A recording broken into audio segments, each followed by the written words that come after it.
병무청 주요 부서들의 업무를 소개해드리는 국방뉴스 특집 기획, 벌써 세 번째 시간입니다. 네, 지난 시간에는 현역병 입영을 관리하는 입영동원국에 대한 얘기를 나눴거든요. 네, 그렇죠. 그런데 오늘은 사회복무요원입니다. 이들을 관리하고 또 병역 의무자들의 민원을 해결해주는 사회복무국에 대해 알아보겠습니다. 권병태 국장님 함께하십니다. 안녕하세요. 안녕하세요. 네, 국장님 지난해 말 사회복무국장에 부임하셨다고 들었는데 다시 한번 축하의 말씀드립니다. 축하드립니다. 네. 그럼 먼저 사회복무국은 무슨 일을 하는지 그리고 앞으로 각오에 대해서 한 말씀 부탁드리겠습니다. 예, 저희 병무청 사회복무국에서는 병역 판정 검사 결과 보충력으로 처분된 사람들을 사회복무요원으로 소집하고 이들이 성실히 복무할 수 있도록 관리하는 역할과 일자리 지원을 위해서 산업기능요원과 전문연구요원 등 대체복무 제도를 운영하고 있습니다. 또한 국민신문고를 비롯한 민원 업무 처리와 병적 증명서 발급, 고위공직자의 병역사항 공개 업무를 담당하고 있습니다. 사회복무국장으로서의 각오를 말씀드리자면 10만여 명에 달하는 대체복무자가 국가 발전에 크게 기여할 수 있도록 이들에 대한 지원과 복무관리를 철저히 하고 또 한편으로는 병역 의무자들의 고충과 불만의 원인을 찾아서 내 가족의 일처럼 적극적인 자세로 임하겠습니다. 그런 가운데서도 반칙과 특권이 절대 통하지 않는 병역 이행이 자랑스러운 나라를 만드는 데 최선을 다하고자 합니다. 네, 말씀하신 것처럼 병역 이행이 자랑스러운 나라가 되려면 또 사회복무요원들의 역할과 자긍심도 굉장히 중요하거든요. 이 부분에 대해서 병무청에서는 어떤 노력을 기울이고 있나요? 예, 사회복무요원은 사회적으로 꼭 필요하지만 인력 수급이 어려운 분야, 즉 사회복지, 보건의료, 환경안전 분야 등 1만 1천여 개 복무기관에서 5만 8천여 명이 맡은 바 소임을 훌륭히 수행하고 있습니다. 이 사회복무요원들이 각자의 직분을 잘 수행할 수 있도록 충북보건의 전문교육기관인 사회복무연수센터를 설립해서 복무에 필요한 기본 소양교육을 체계적으로 실시하고 있고 이 복무자들의 자긍심을 높여주기 위해서 매년 사회복무 대상 시상식을 개최하고 또 복무하는 동안의 건강보험료와 원격 수업 지원, 국외 영주권자 항공료 지급, 문화탐방 행사 등을 추진하고 있습니다. 앞으로도 사회복무요원들의 역할 하나하나가 국민의 이 삶의 질 향상으로 이어질 수 있도록 열과 성을 다하겠습니다. 네, 청년 일자리 창출은 국가 차원의 중요한 사업으로 알고 있는데 이에 따라 병무청에서도 청년 일자리 지원을 위한 산업기능요원 제도를 운영하고 있다고 들었습니다. 이 제도 소개와 함께 지난해 성과와 올해 일자리 지원 계획을 잠시 말씀해 주시죠. 네, 산업기능요원 제도는 군 소요 인력을 충원하고 남은 인력을 국가 산업 발전에 지원하기 위해서 1973년에 도입되었고 병무청에서 지정한 업체에서 일정 기간 근무하면은 군 복무를 마친 것으로 인정하는 그런 제도입니다.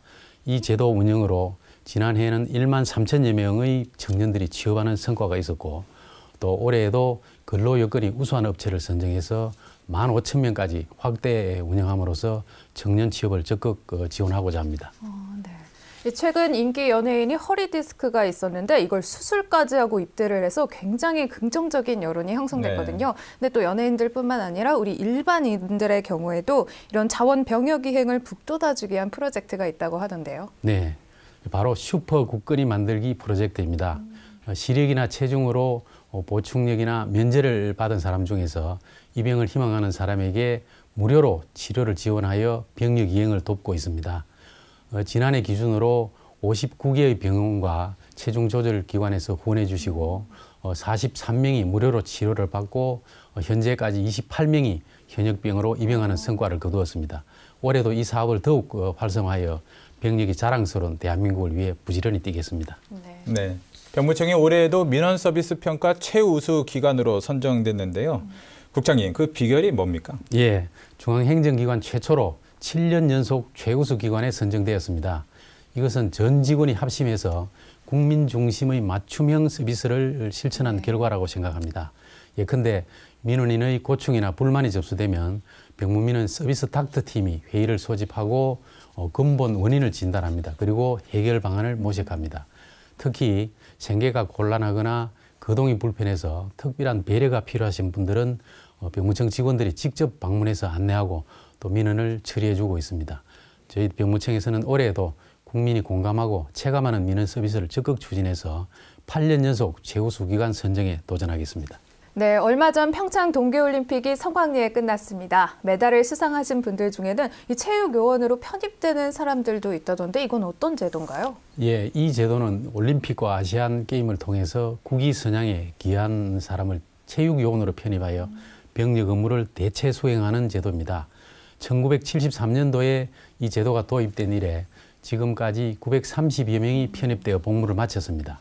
이번 평창 동계올림픽에 출전하여 3위 이상으로 입상한 사람은 체육요원 편입 대상이 되고 34개월의 복무 기간 동안 취약계층이나 청소년을 대상으로 544시간의 봉사활동과 4주간의 긴초 군사교육을 받게 됩니다. 네, 국장님. 요즘 사회복무요원으로 가고 싶어도 갈 수 없다는 이야기가 종종 들리는데요.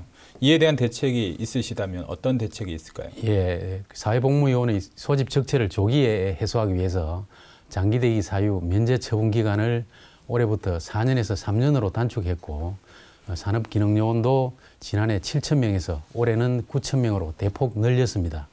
그 외에도 복무기관과 협조해서 사회복무요원의 수요 확대 노력을 기울이고 있습니다.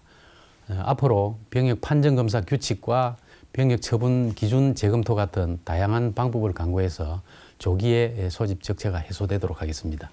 네, 4급 이상 공직자를 대상으로 병역상을 공개하고 있는 것으로 아는데 이에 대한 성과나 아니면 앞으로의 계획이 궁금합니다. 예, 4급 이상 공직자 병역상 공개 제도는 고위공직자의 성실하고 자발적인 병역 이행을 유도하기 위해서 도입된 것으로서 99년도 당시와 병역 이행률을 비교해 보면 공직자는 82.2%에서 90.4%로 8.2%포인트가 높아졌고 직계비속은 89.3%에서 95.7%로 6.4%포인트 높아졌습니다. 일반 국민과 비교해 볼 때도 고위공직자의 병역 이행률은 일반 국민보다 14.4%포인트 높은데요. 이는 공직사회의 노블리스 오블리주 병역 이행 문화 정착에 기여하고 있음을 보여주는 것입니다. 앞으로도 병무청은 병역 사항의 신속하고 정확한 공개를 통해서 공직사회의 솔선 병역 문화를 확산하는 한편 국민의 알권리를 적극 충족해 나가도록 하겠습니다. 네, 지금까지 병무청 사회복무국 권병태 국장이었습니다. 오늘 말씀 감사합니다. 네, 감사합니다.